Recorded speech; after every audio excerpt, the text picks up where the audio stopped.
What we're here to do tonight is to show the support for the extension of the South Shore.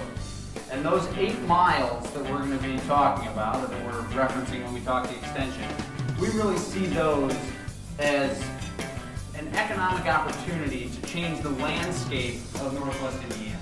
We believe that that link is the transformational change that is needed to keep, retain, and attract young leaders and leaders of all ages in Northwest Indiana.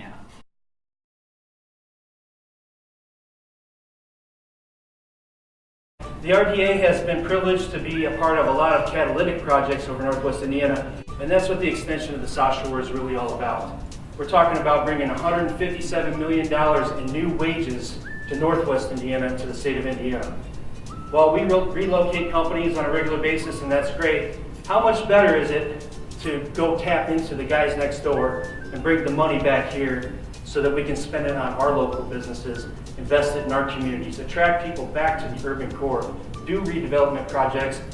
And one thing that I'm particularly excited about with this is lead the state of Indiana in permanent economic development. No longer be the second chair, as it were, to Indianapolis. Be the leaders that we were destined to be, located next to one of the most powerful cities on the planet, to take our rightful place in leading our state forward. And to me, the Westlake Corridor Extension will make all of the other projects that the RDA has participated in come to their full potential. And you talk to people and you say, well, it's going to take 10 years or 20 years or however long it takes. But I don't want to be here 10 years from now saying the opportunities to grow our business are not here. The opportunities to grow our economy, the opportunities to improve our community are not here. Now's the time to do it. The fact is, we are at a multi-generational inflection point in Northwest Indiana in March of 2014. We've had a lot of hard times in Northwest Indiana, and we're all familiar with those. On the other hand, except for the weather sometimes, I wouldn't trade this location for any place else in the United States of America. My name is Javier Diaz and I'm a South Shore commuter. I relocated to Northwest Indiana a few years ago from Chicago.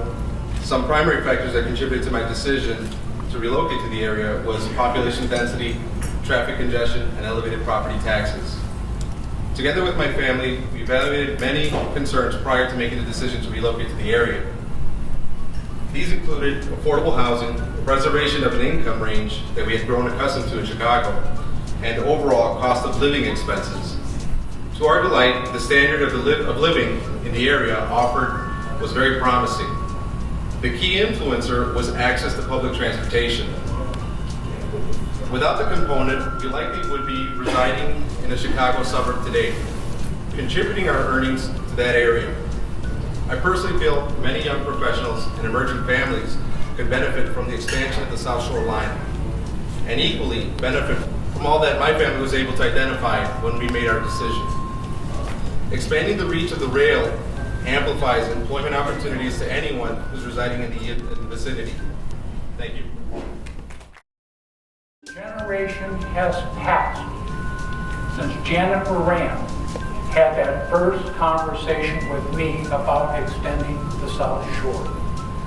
And I'm betting there are some people in this room who have a son or a daughter at home who's in the 7th grade and they're doing their homework. If we hit every milestone we need to hit, and we're going to do it, to make this happen, that first train is going to run 9 years from now. 7th graders sitting there in Lake County tonight, wherever they are, doing their homework, 9 years from now, could be serving us in the United States military. They could be in one of our industrial crafts or mills working, or they could be graduating from college. I don't think anybody in this room wants to sit down 9 years from now and have that young person say, you know, I decided not to come back to Lake County because there's not a bright economic future. You have that gift that you can change that in the next 21 days to give every 7th grader, every young person in Northwest Indiana that chance to come back home and have a great influence. building life.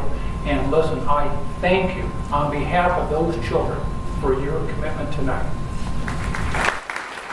Our next step, our call to action we have here. You have the ability to sign a petition, write a letter of support or email to your local elected officials, write a letter to your local newspaper editors, post your support on social media, and also commit to talk to friends and family about this initiative. So we definitely... And we've got a real easy way for you to do it over there. There's all those keyboards and computers, and there's people ready to help you if you want to do it virtually there. You can go visit the virtual stations.